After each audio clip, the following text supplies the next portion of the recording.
Bonjour chers amis, nous nous retrouvons pour l'étude de nos deux halachot du jour. Aujourd'hui nous sommes à halakha 23, 24, Kav Gimel, Kav Dalet, 8e chapitre du Shulchan Aruch, toujours dans Ilchot du Talit.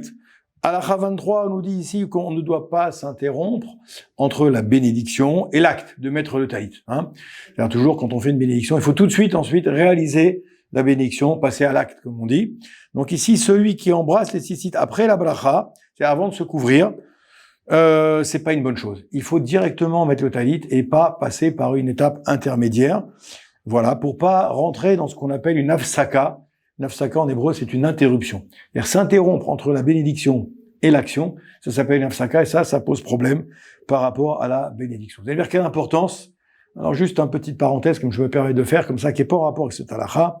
Donc ça, je nous dis que pour qu'une bénédiction, une mitzvah, soit agréée par Akadosh Baruch Hu, il faut 3 conditions.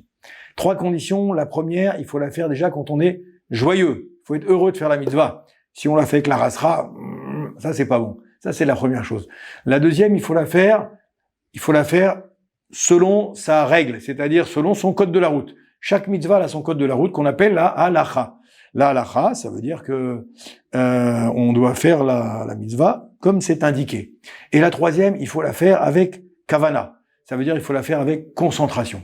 Si on n'a pas de concentration, c'est-à-dire qu'on fait une mitzvah, on est en train de penser à autre chose, on ne sait pas ce qu'on dit, on ne sait pas ce qu'on fait, on est hors jeu. Ça veut dire que cette mitzvah n'a pas de sens. Voilà, n'oubliez pas les 3 conditions. On passe maintenant à l'halakha numéro 24, Kav Dalet.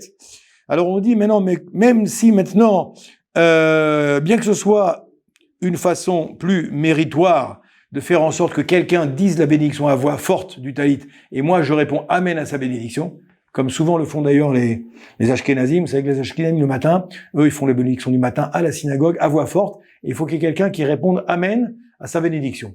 Les Sfaradim, on a une autre manière de faire. Alors en vérité, comme au niveau des auditeurs, vous pouvez être à la fois Ashkenaz ou Sfarad, alors on vous donne les deux à la halachot. On dit que pour les Sfaradim, c'est pas méritoire que quelqu'un fasse la bénédiction à voix forte du talit pour que quelqu'un réponde Amen à sa bénédiction. On dit ici que chacun dit la bénédiction pour soi. Chacun pour soi et Dieu pour tous, comme dit le proverbe.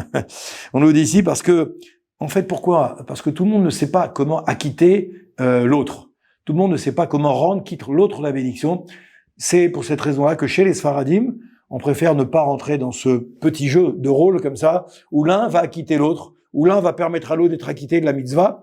Chacun s'acquitte personnellement, de telle manière à ce qu'il n'y ait pas comme ça de risque de passer à côté de la mitzvah. Chez les Ashkenazim, ça fonctionne un petit peu différemment. On pense que oui, il y a un intérêt et un mérite tout à fait particulier à ce que je dise ma mitzvah à voix forte pour que mon voisin ou mon ami ou mon collègue, eh bien, il réponde Amen à ma mitzvah. C'est une petite différence de vue. Certains embrassent le talit sur le bord avant de faire la bénédiction. C'est pas non plus une obligation. On peut directement le mettre sans aucun problème. N'oubliez pas le petit lien en bas avec le téléphone, si vous souhaitez avoir plus d'informations sur ces deux halachot.